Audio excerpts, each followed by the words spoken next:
propio, incluso independiente a la cuestión de la oratoria. Y la otra es conmover. ¿Qué significa conmover? ¿Mande? Persuadir. Mover sentimientos. Exacto, exacto. Persuadir implica también parte de la argumentación, de hecho es el fin general. Exacto, mover sentimientos. Y la palabra conmover no hay que entenderla solo como el llanto, sino que conmover significa despertar una emoción humana. ¿De acuerdo?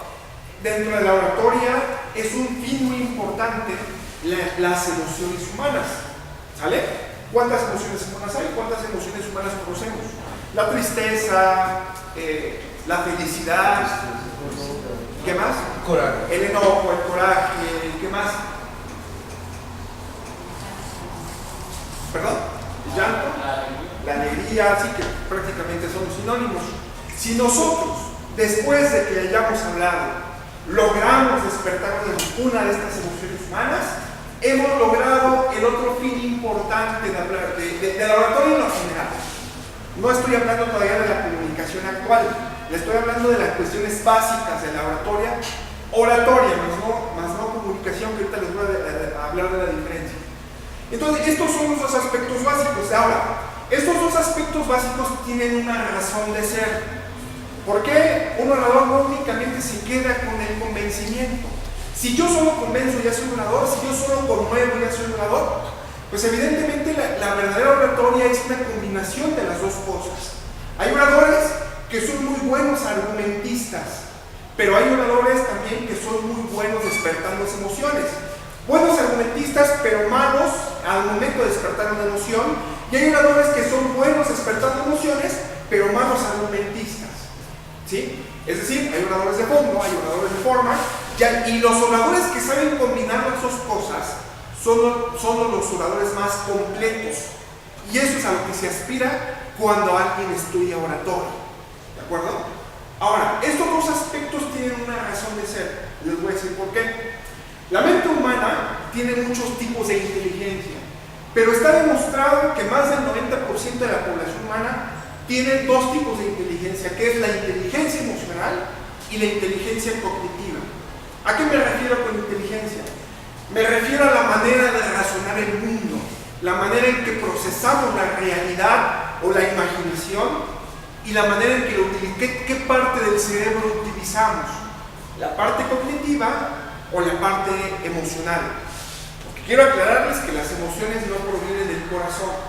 Eso es metafórico. El corazón es una bomba de sangre. Las emociones están en el cerebro humano. Y en virtud de que están en el cerebro humano, las emociones pueden controlarse. Las emociones, incluso al controlarse, también pueden manipularse. ¿De acuerdo? ¿Qué es la inteligencia emocional? Cuando nosotros razonamos mediante las emociones humanas. Una circunstancia la razonamos mediante la emoción. La inteligencia cognitiva es la inteligencia de la lógica, es la inteligencia donde están las matemáticas, donde está la ortografía, donde están las ciencias exactas. Cuando un problema lo resolvemos como si fuera una fórmula. Les voy a poner un ejemplo. ¿Qué pasaría si nosotros chocamos? Vamos manejando y chocamos. Si nosotros razonamos de manera con la inteligencia emocional, ¿cómo vamos a enfrentar esa circunstancia? ¿Cómo?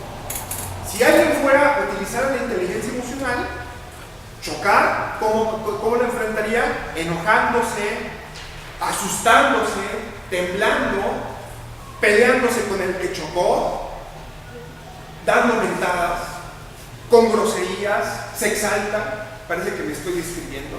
No es así. Mentadas y cosas por el estilo. Alguien con la inteligencia emocional actuaría de esa manera porque está utilizando esa parte del cerebro, ¿entienden? Pero alguien con inteligencia cognitiva, es decir, alguien con análisis de la realidad, enfrentaría esa circunstancia analizando el costo-beneficio, ¿no es así? Analizando qué gano más ante esta circunstancia, qué gano más, pararme aquí, perder un día de trabajo, pelearme, qué tal, incluso analiza escenarios. Si yo llego y echo golpes con el que me chocó, ¿qué tal si me estoy enfrentando contra un arma? La consecuencia va a ser que me va a agarrar a balazos, ¿no es así? Ahí cuando empiezas a medir, cuando empiezas a analizar de esa manera, estás utilizando la inteligencia cognitiva porque estás utilizando esa área. ¿Se entiende? Esas dos son los dos tipos de inteligencia. Hay personas que utilizan más la inteligencia cognitiva, hay personas que son más emocionales y hay personas que evidentemente a veces son cognitivas y a veces son emocionales. ¿Por qué les digo esto? Porque dentro de la comunicación, dentro de la oratoria, el fondo, bienvenido profesor, adelante, adelante. Dentro de la oratoria, convencer, es decir, tener fondo, tener argumentación, significa alcanzar, significa lograr, significa incitar, significa despertar el lado cognitivo de las personas. Y conmover significa utilizar el lado sensitivo o emocional de las personas. ¿De acuerdo? Cuando logramos dominar el arte del fondo y la forma de la comunicación, del discurso, logramos primero identificar a nuestro público, quiénes son cognitivos y quiénes son sensitivos, y logramos mediante las palabras convencer tanto a los sensitivos y convencer tanto a los cognitivos. Es decir, lograr darle, ofrecerle la calidad de argumentación a los exigentes de la lógica, pero al mismo tiempo logramos darle una palabra que despierte una emoción a la mente o a las personas emocionales. ¿De acuerdo? Esas dos son las cuestiones más poderosas. Ahora, a partir de esto, de lo que les estoy diciendo, depende del público, depende de donde apliquemos nuestro speech, es decir, nuestro discurso, va a ser en la manera en que vamos a utilizar el fondo y la forma. Si nosotros somos concursantes de oratoria, les diría, se utilizan ambas cosas y se utilizan de acuerdo al concurso de oratoria, de acuerdo al jurado, de acuerdo al público, de acuerdo al escenario. Y a todos los demás, a lo que te quieras dedicar, si te dedicas a ventas, si te dedicas a ser un maestro, si eres un sacerdote, si eres un líder social, si eres un líder político, te diría, de acuerdo a las circunstancias, de acuerdo a lo que queramos hablar, podemos utilizar solo la forma y solo el fondo, o podemos combinar ambas cosas, o simplemente podemos ofrecerle de acuerdo a cada una de las circunstancias. Es decir, un buen comunicador es aquel que logra ser un buen camaleón de los escenarios al cual se enfrenta, que es capaz de despertar los cognitivos y manipular los sensitivos. Esto lleva implícito otras cosas. Comunicar no únicamente significa manejar hábilmente las palabras, porque entonces cualquier escritor lo haría. Comunicar significa utilizar estratégica e incluso psicológica dentro de las personas que nos están hablando, de acuerdo evidentemente, como lo dije, a las circunstancias. Y la oratoria no es únicamente, comunicar hoy en día no es únicamente utilizar un monólogo, como lo estoy haciendo en este momento. No solo significa que nos escuchen, también hoy en día se aplica para saber escuchar, porque a partir de lo que nos digan, pues se puede definir una estrategia para lograr convencer a alguien. Incluso a lo que se quiera dedicar, casi siempre es un diálogo. Generalmente los monólogos son un poco los escenarios, casi siempre es un diálogo, ¿no es así? Ejemplo, cuando los que van a pedir trabajo, es un diálogo en realidad de una serie de preguntas y respuestas, donde yo tengo que enfrentarme ante la improvisación, la misma improvisación que se enfrenta en los concursos, es la misma improvisación que se utiliza en una entrevista de reclutamiento, donde de acuerdo a lo que me diga, tengo que partir de un análisis de quien me habla, del reclutador, y a partir de la serie de preguntas y respuestas que yo haga, es la manera en que yo voy a ir modificando mi comportamiento y mi manera de comunicar. No es lo mismo hablar ante una reclutadora que es madre soltera, a lo mejor, que es una luchadora, que es alguien de esfuerzo todos los días de clase media, a lograr una entrevista ante un gerente que es alguien de recursos más altos, que tiene una visión empresarial, que no es trabajador, sino que es dueño del negocio, que tiene una ideología totalmente diferente a alguien que fuera un empleado. ¿Me entienden? Entonces, todo prácticamente parte de la estrategia. Les voy a poner un ejemplo. Si hablamos de que alguien está vendiendo algo, ¿qué se utiliza más, el fondo o la forma? ¿O qué se utiliza más, la inteligencia más emocional o la inteligencia cognitiva? Evidentemente se utiliza más la inteligencia emocional. Un video para Facebook, por ejemplo, ¿qué tipo de comunicación se utiliza? Si es que quieren ganar likes. Ahí ya se aplicaría reglas de marketing, ¿no es así? Si nosotros queremos ofrecer un breve video para Facebook, ¿qué hay que cuidar? ¿Qué tenemos que utilizar? Más el fondo, la forma, para que pueda comunicar, para que pueda conectar. Evidentemente la forma, en algunas cosas sí el fondo, ¿no? Un sacerdote, por ejemplo, que tiene que utilizar más fondo o forma. ¿Un sacerdote? Forma, ¿no? Yo creo que las dos cosas, ¿no? ¿No es así? ¿Y qué pasaría si yo estoy ante un examen de grado? Por ejemplo, un examen de grado de maestría, de un curso de filosofía, de una maestría en filosofía. ¿Qué se va a necesitar más ahí? Las dos cosas. ¿Dos cosas? ¿Creen? ¿Por qué? Siento que la filosofía tiene más profundidad, más conceptos. Ahora, Más exacto. Muy bien. Otro ejemplo, en los juicios orales, ¿qué se utiliza más en los juicios orales? ¿El fondo o la forma? Las dos formas. Las dos. El tipo de juicios orales en México, en teoría, se enfoca más al fondo, y el tipo de juicios orales del common law, que es el que se utiliza en los Estados Unidos, se utiliza más la forma. ¿Sí? Eso es. Ahora, díganme. Es combinado porque dependiendo del asunto, es persuadir al juez. En este caso es sentimiento, por ejemplo, como lo que estaba comentando. La mujer, si es mujer, por el lado emocional y por la forma en cómo se suscitó el evento, ¿no? Claro. Sí, efectivamente. Ahora, la pregunta es, ¿cómo logro tener fondo y forma? ¿Cómo logro despertar la parte cognitiva y la parte sensitiva de mi interlocutor? ¿Cómo lo logro? Para lograr tener fondo, evidentemente se necesita saber inmiscuirnos en el arte de la argumentación. La argumentación tiene todo un estudio especial. Por ejemplo, en cuestión jurídica hay un área que se llama argumentación jurídica, que ya es prácticamente una rama especialista de la ciencia jurídica. Pero la argumentación, para tener fondo hay que saber argumentar. Pero una regla básica para saber argumentar es tener conocimiento. Y ojo, no estoy hablando únicamente de cultura, ¿sí? Se necesita cultura en lo general para hablar en concursos, para hablar en un escenario, en un aula y cosas por el estilo. Me refiero a conocimiento para saber de qué se está hablando. Por ejemplo, un vendedor, si yo voy a hablar de un coche, tengo que tener conocimiento del coche, ¿no es así? No voy a vender un coche que yo no conozca. Por ejemplo, un Camaro, si yo quiero vender un Camaro, tengo que conocer qué es el Camaro, ¿no? De qué se compone, cómo funciona, cómo corre, de qué está compuesto, qué tipo de colores tengo, etcétera, etcétera. Ese es el conocimiento. No se puede sacar nada de la nada, se necesita tener profundidad en la información y el conocimiento. No solo información quiere decir datos.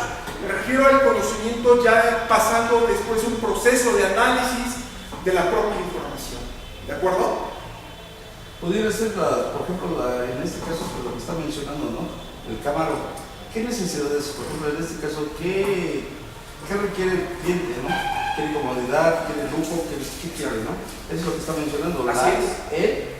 El conocer la necesidad de la persona. La necesidad, exacto. Y entonces ofrecérsela. ¿Sabes qué? Mira, el carro te ofrece comodidad, confort, la estabilidad. Así es. Y lo que tú necesitas, ahí está el carro. Exactamente. Y la información, lo que nosotros exponemos, parte de una pregunta que se realizó, ¿no? Es decir, el conocimiento el fondo, la información que necesitamos para nuestro speech, no solo parte de una lectura, sino que también parte de la lectura del interlocutor, ¿vale? Que evidentemente ahí ya viene el arte del diálogo, el arte de la conversación, no solamente el arte de exponer un monólogo, ¿de acuerdo? Entonces partimos de lo que es la información y el conocimiento. Evidentemente todo parte de una buena lectura, de una buena profundidad del idioma, ¿de acuerdo? Ahora, en ese tipo de cosas también aplica el arte de la lógica. ¿A qué me refiero? El arte de saber relacionar ideas de manera persuasiva y de manera estratégica.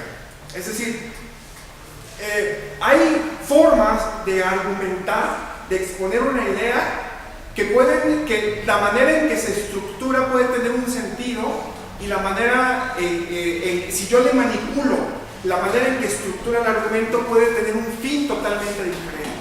Ahí es donde utilizamos la estructuración del silogismo mediante la estructuración de la dialéctica, ¿de acuerdo? Ahora, la otra parte, que es la parte de la forma, se divide en dos grandes cosas que evidentemente no es exclusivo de la oratoria, se aplica prácticamente en todo.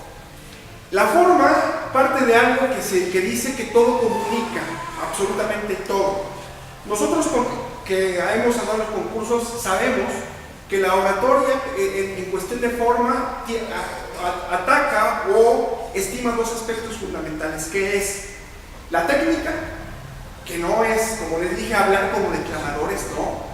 La técnica que se compone de la voz, el ademán, la forma de pararse, la forma de mirar, la forma de vestir, la forma de utilizar el escenario, la forma en que voy a relacionarme con mi interlocutor. Y la otra parte es la utilización del idioma, ¿sí? Que puede ser de una manera profesional, la utilización del idioma de una manera técnica y la utilización del idioma de una manera artística. ¿A qué me refiero con artística? El idioma puede ser un arte, puede ser artística, donde se utilizan las metáforas, donde se utilizan las imágenes, donde se utilizan incluso recursos de la literatura como la poesía, como la técnica narrativa. Pero en el sentido profesional o en el sentido técnico, el idioma, o mejor dicho, cada área tiene su técnica y cada área tiene su jerga. Por ejemplo, los taxistas tienen una jerga propia de los taxistas, de las personas que manejan, ¿o no? Los abogados tienen una jerga propia, los filósofos también. Incluso no solamente su jerga, es decir, no solamente su idioma, la manera en que utilizan su español, sino tienen una cultura propia. Cada sector social tiene una cultura propia. ¿No es así? Yo, si voy en el metro, puedo distinguir fácilmente quién es estudiante, quién viene del trabajo, quién es obrero, quién es un profesional, quién es un empresario, o puedo distinguir fácilmente quién es el hippie que va rumbo al campus de filosofía. ¿No es así? O sea, es fácil distinguir. Entonces, nosotros prácticamente adoptamos una cultura social en nuestra manera de vestir, nuestra manera de hablar, nuestra manera de dirigirnos y nuestra manera de relacionarnos. Cada sector social tiene una comunicación propia. ¿No es así? O sea, si habla con un campesino va a tener palabras de los campesinos. ¿Cómo qué palabras utiliza el campesino? ¿La qué? La yunta, ¿qué más? ¿Qué palabras están relacionadas a los campesinos? El arado. El arado, es una persona que te va a hablar de arado, de cuestiones de clima, que te va a hablar de tipo de... ¿Perdón? La siembra. De la siembra, exactamente.